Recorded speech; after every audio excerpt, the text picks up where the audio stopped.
So I should start by saying I'm a white woman in my early 50s. I have long hair that is slicked back and I wear glasses. And I am a neurodivergent theatre maker who could not access theatre in any way at all. So fourth wall theatre, my experience of it is that um, we don't just have a barrier at the proscenium arch between the stage and the auditorium.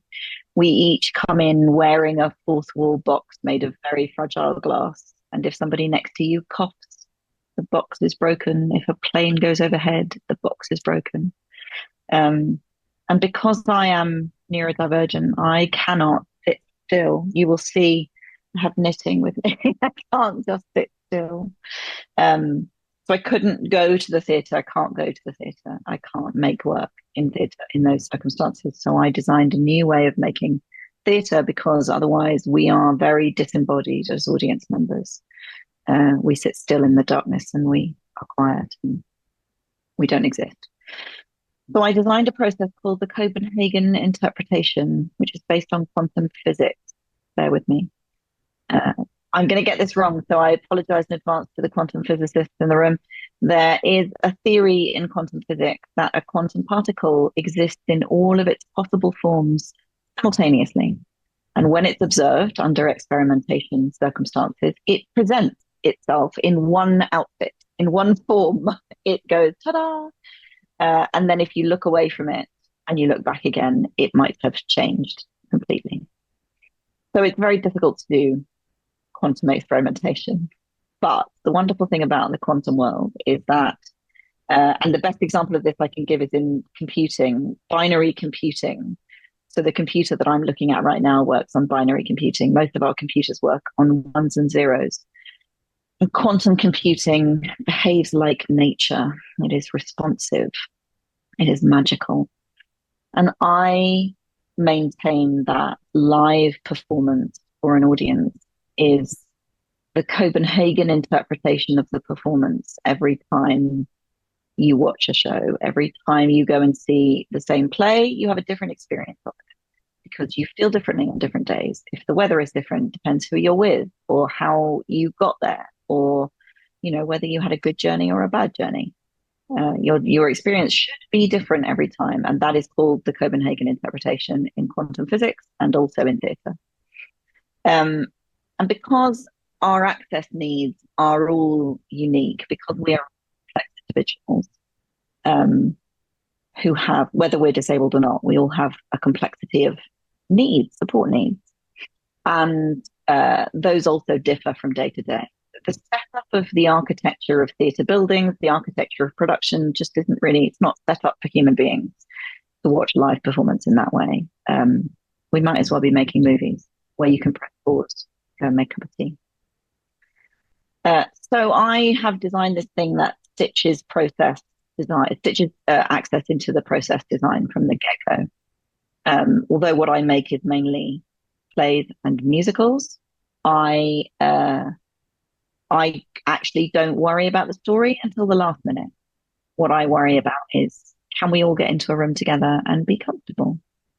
Or at least comfortable enough to feel uncomfortable at moments where it's awkward or at moments where the story might be difficult. Or even comfortable enough to stay even if we have some physical discomfort. And because I stitch access into the process, it is all about giving an audience member the agency to be their own first responder to their own needs. And that is about decision making, having agency of your own decision making process. So I can see you all. This is fascinating for me because I can see you all sat there watching the screen. And I love nothing more. Give me a wave. I love nothing more. Hello.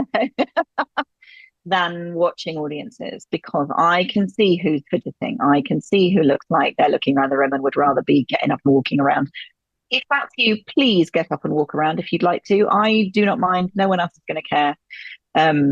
Please feel free to just get up and walk if you want to move or move around or stand up and turn around or whatever you like.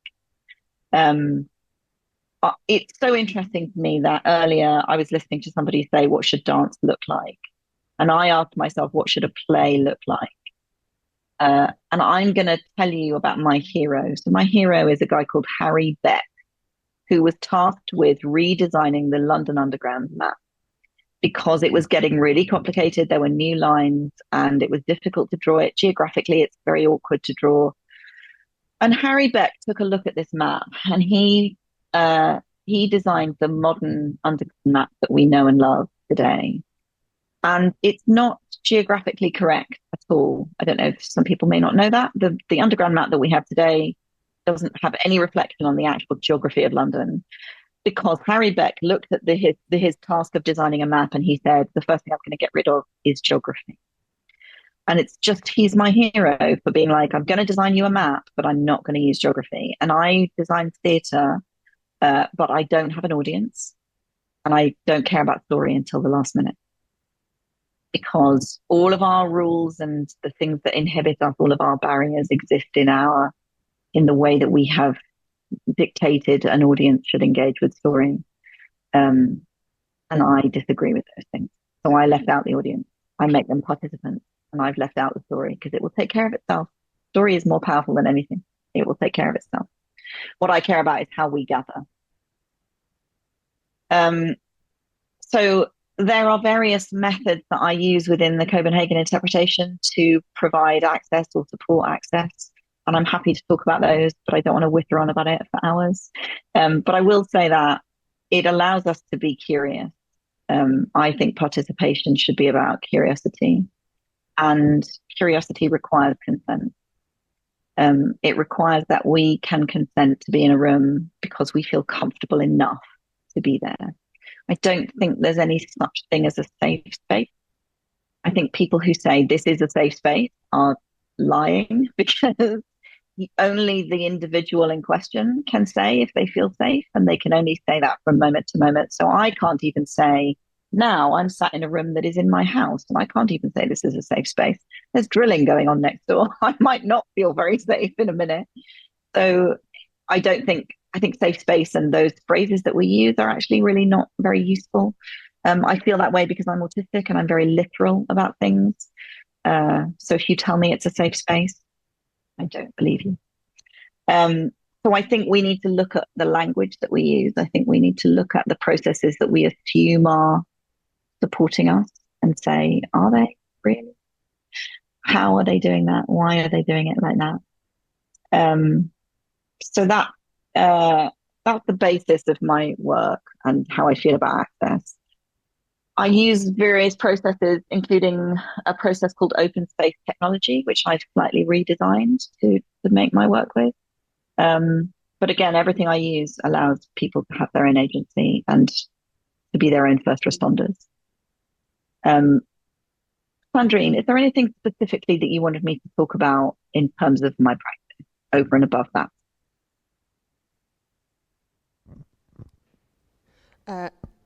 Hello. Yeah.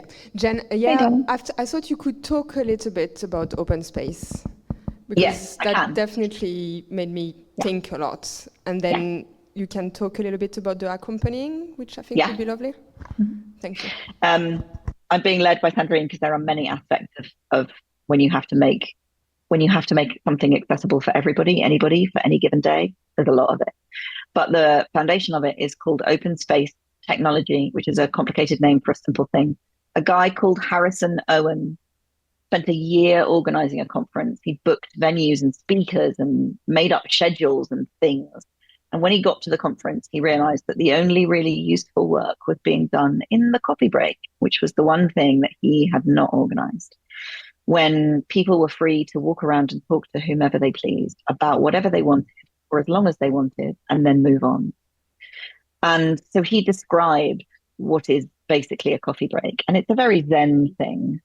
The principles of it are, you all come into a room, a big group of you, and you are there under the one question. Like, there's a big theatre one every year called What Are We Doing About Theatre? So there's a question that brings everyone to the space. And then you can call a session and talk about what you are interested in talking about. And people can join you or not whenever they like. And you can join other people or not whenever you like. So whoever comes to join you is the right people for you to talk to, because they are the people who are there. It's very driven by what you're passionate about in that moment and how much energy you have. And wherever it happens is the right place. So if you're intending to talk in the blue room, but instead you bump into each other in the loo and you have a chat there, that's the right place. Have the conversation. It's a very Zen process, and we use it as the basis for the theatre making. It has some patterns of behavior in it that Harrison observed. One is bumblebeeing, which is people who go from conversation to conversation, and they take little bits of the conversations around the room and they cross-pollinate ideas around the group. It's a very exciting thing. My favorite one is butterflying, which is you just hover and look beautiful and have absolutely no responsibility whatsoever. What butterflying does, which is really wonderful, is people know that the process is that you're bearing witness to what's going on in the room, and that's a really beautiful thing. And it allows you to have a sort of overview, maybe, what's happening. I'm a bit butterflying you lot at the moment because I can see you all. So I have a bit of an overview, which is lovely. I've added one. I've completely added stuff and changed stuff, and Harrison would entirely support that. I've added bluebirds, and I think it's interesting that what we seek.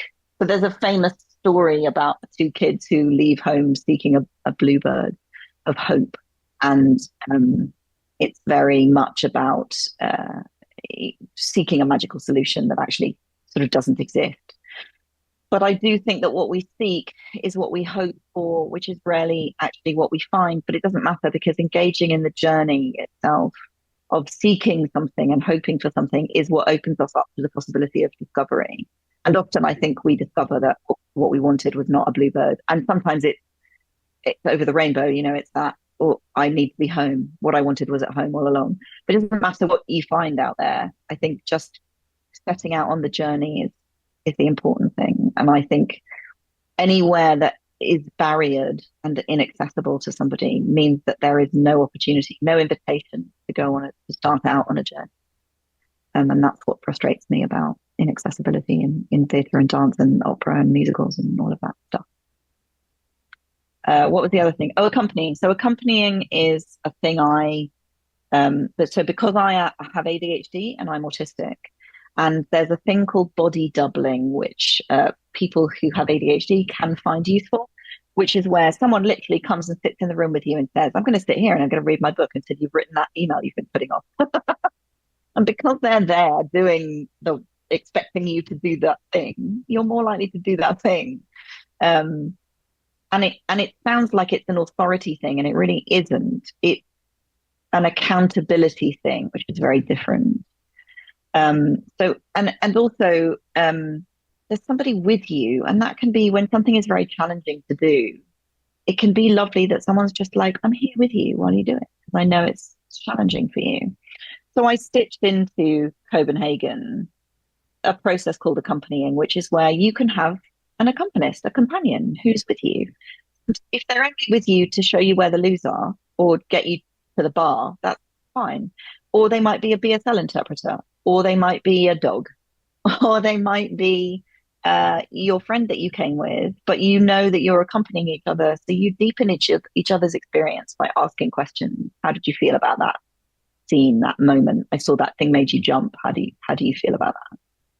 So it can be anything that you want.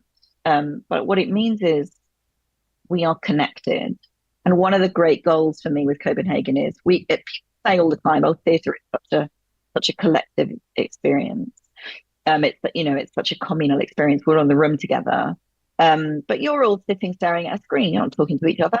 You'll leave maybe not knowing who else is in the room. I think just because we're collected in the same place doesn't mean we're connected in any way.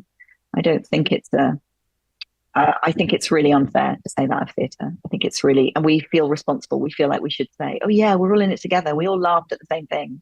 But that's meaningless. It's meaningless. So my goal was also to make these experiences of story proper, embedded, collaborative, connected experiences, and accompanying does that. So when I worked with Sandrine, I also accompany people on their journeys, making discoveries about their work and helping them understand what it is they're actually what their bluebird is. I help people. I go on journeys with people. I walk beside them. and I ask them questions in the search for their bluebird. And it is a magnificent privilege for me. I find it very moving that I get to do that with people. That is accompanying. It's just being there. It's just being there. That's it.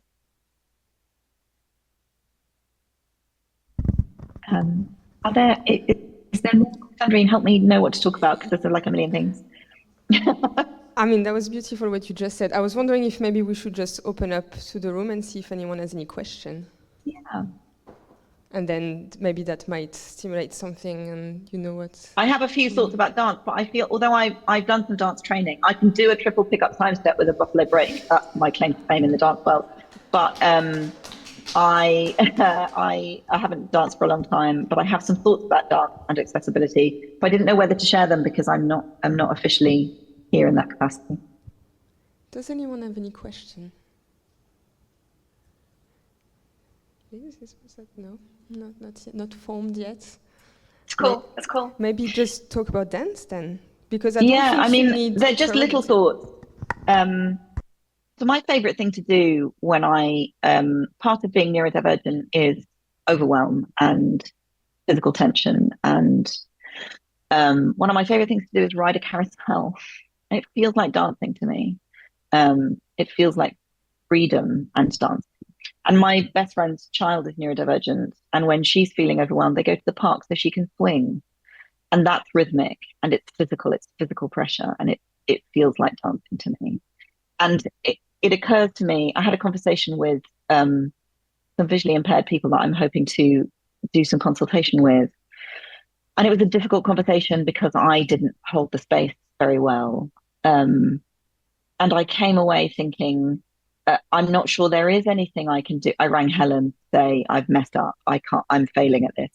I don't know how to hold this space. It's very difficult to understand. And it's very difficult to see where, because of clashes of access needs, specifically with visual impairment, where I can be helpful in terms of access to theatre. And I remember one of them said, and this really stuck with me, that I said, what do you want when you go to the theatre? And they said, just to be able to go to the theatre on my own is the thing. Don't give me, like, I don't want to need a person to help me.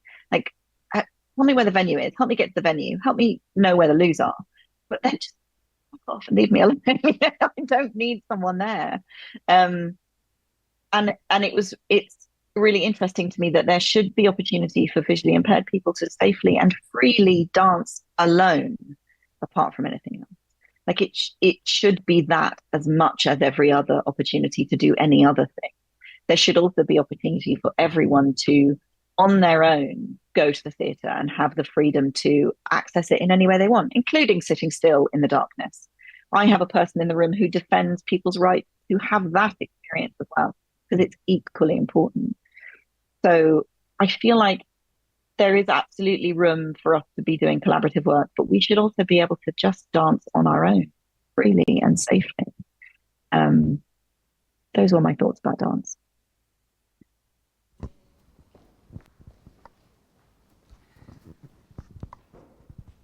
Hello. Hello, Jen Toksvig. It's Helen Davis here. Hello, I love you. I love you more. Now I've got an equity card. Yes.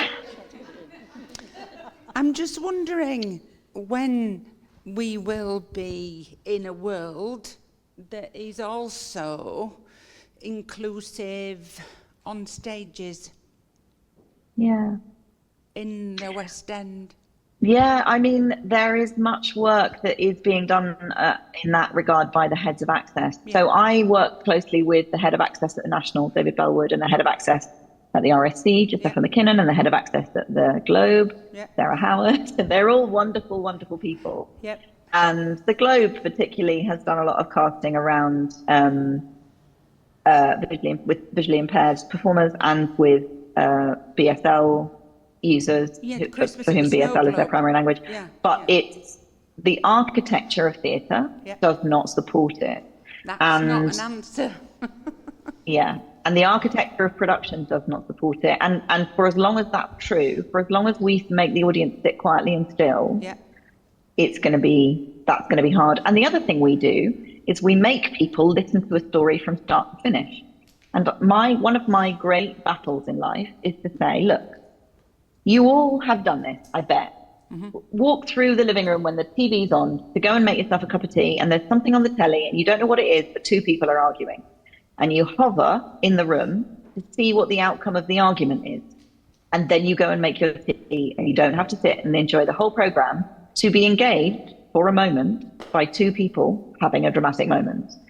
And we have this weird thing that we've decided since civilization started writing stories down, that we are obliged to follow a story from beginning to middle to end in order to be able to have any kind of engagement with it, which is frankly rubbish. I mean, there is great value in following a story from beginning to middle and end. I'm a writer. I write stories with beginnings and middles and ends. But if you only engage with 5 minutes of that, I'm not the person who's going to tell you that's not a valuable experience for you.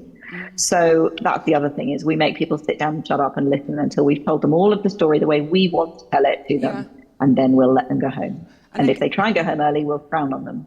I mean, it's that mad. Story is part of the process, part of the reason people go to theatre in the West End. I guess I'm just trying to work out how old I will be when I can play Norma Desmond at the Savoy.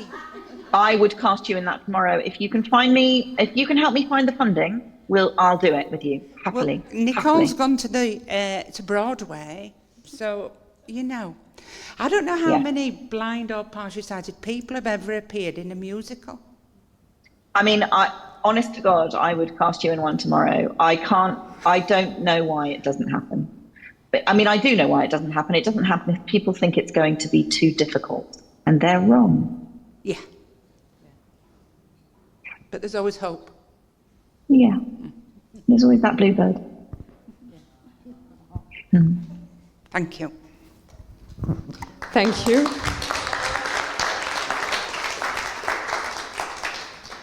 Do we have any other question? Please. Oh, it's not a fully formed thought. I'm going to be... That's okay. Nothing I make is fully formed ever. That's the point of the Copenhagen interpretation. I'm an autistic ADHD too, so I was just relating to a lot that you were saying. I suppose my question is, so Johnny said earlier, like, take what you need, walk around the space. Like, how, I don't know, I struggle with, like, it then not becoming, like, performative or, like, well, yeah, maybe other people... Do you mean you struggle to stop becoming performative? No, I struggle taking what I need and, like, when I need it in, like, spaces that, like, I feel like I should be, like, small. Yeah. And, do you know what I mean? So what you were saying, like, in the theatre, like, sitting, listening, like, yeah, I don't know if you've got anything on, like, yeah, just taking what you need and not being, like, afraid or, like, feeling too vulnerable doing that. It's very difficult because I think and I'm not trying to speak for you, but generally I think the community of neurodivergent people have had to mask, and it's performative. I am masking right now. I can only speak to a group of people when I put on the I'm speaking to a group of people suit. And it just so happens that this kind of masking doesn't take much energy for me, but there are types that take a lot. Sitting quietly and still in an auditorium is a huge amount of masking for me. So I don't know the answer, because masking is so ingrained into us, because there are so many social expectations that are so challenging, or can be so challenging, depending on what your brand of, as an individual, you will have a uniqueness about you that I can't speak to. I don't know what the easy answer is. I find it helps to have an accompanist, partly because it helps to have somebody say, are you okay? And then when you say, yeah, they go, no, really, are you okay? So accompanying partly does that for me, because there are people in the room who don't want to make a fuss, or they don't want to say what they want, or they join in because they feel they ought to. And having an accompanist there gives you somebody who can say, do you really want to? But do you really want to? It's okay to have a think about it for a minute before you decide. So it gives some buffer. So I would say that if you can ever go to a thing with a friend, do that. If you ever go and see a Punch Drunk or anything, I never have. But if you ever do go and see a thing where there's an invitation to participate, take someone with you and say to them beforehand, ask me if I'm okay, and then ask me again, and then 5 minutes later ask me again. Because you have to sort of second guess yourself, I think. But I don't, other than that, can you give me a specific example? It's fine if you can't, but I don't know, without knowing you specifically, I'm very happy to sit and accompany you sometime if you want to talk it through. That's the other thing. Even like as a wider thing of just like disabled community in general, just, I don't know if a lot of people relate, and I assume that they do, just like taking, it's just really difficult. Taking what you need when you need it. Yeah, it's hard. I can't make an open invitation to people to participate under their own steam and do what they want and expect them to be able to do that. Partly because of the masking, partly because of, a long history of barriers and broad social barriers outside of a theatre. Even if inside the theatre you can make it be okay. So we work a lot within what people already know is acceptable. So there are moments in theatre, like in panto, where it's great to shout out. It's expected. So you can kind of use aspects of what's already installed in a person as a trigger to allow permissions in a different situation. But it is all about permission. And it is the fact that we can't just say, well, you've got permission to do that now. And expect people to be able to, you can't just let somebody out of a jail cell and be like, here's your freedom, relish it, because it's not that simple. So yeah, absolutely, I hear you that it isn't that simple. Accompanying was one of the ways that I was trying to, give somebody a quiet space and a trusted person they could talk to about that, who could maybe help. Yeah, thank you. Thank you. We have another question. It's not so much a question as it is a little bit of an interjection, I guess, and I don't want to undermine anything, but I kind of think I have a response, if that's okay. Sometimes I think the expectation is put on the individual to mask or to make changes or to find an accompanied person. And actually, if we go with the social model of disability or we look at environments, actually if you set up the environment and the space in a way where people feel that they can do these things, then it's less nerve-wracking, or you don't have to perform, then you just do, you just exist, you just are. And I think that's the work that needs to be done for culturally and everything really with disability. And I don't necessarily agree that there isn't an answer. I mean, the answer is the social model of disability, absolutely. The answer is there are many changes that need to be made. I don't know that there's necessarily an answer in the moment where you feel like you're being invited to do a thing and you're not comfortable doing it. But a lot of what we do with Copenhagen is to try endlessly to shift the environment to make it be as comfortable as possible for the individuals who are in there at the time. So it's continuously responsive. But yeah, what we're doing is we're working on the impact that society has had, not on the problem with the people. Absolutely. Absolutely. Thank you very much. But I know Phelan McDermott, who's a director with Improbable Theatre Company, says, because they use a lot of improvisation, they use open space in their rehearsal processes, and when they invite actors to come and work with them who've only ever experienced very traditional rehearsal processes, he says their first week is just about persuading those people that it's okay to not do what they've had drilled into them at drama schools. So that is a process, I think. Thank you. I think what you're saying is something that we've been doing in our work as well, to try to allow people to say things when they need to say something. And we know that we still get things wrong. Today, again, it happened, and we just keep learning from those communication and how to get those channels better. Because, this conversation is just so interesting because that's something, as a company, we really try to navigate as better as we can. And we've been doing this for a couple of years, and we're still getting wrong sometimes, and there's still those moments when, but I think we've we are learning to talk about it. When it happens, we notice it and we try to go like, okay, so next time we're going to do better. Honestly, I've been doing this for years and years and years, and yesterday I held a terrible meeting and really insulted some people. I mean, I don't think anybody will ever be perfect at this. We just have to keep going. I rang Helen and I was like, and luckily, you know, those of us who can keep going, because we have a lot of people at the other end of the phone who say, just keep going, it's fine. Yeah, it's hard. It's really hard because you're stepping into territory where, you know, there's harm and you risk harming more. It's difficult. Thank you, Jen. I think this time in the conversation leads us really, really well into one Jen to another. But before, let's have a big round of applause for Jen. Thank you so much. Thank you. It's always lovely to join such beautiful conversation. I'm really enjoying listening and I will stay listening.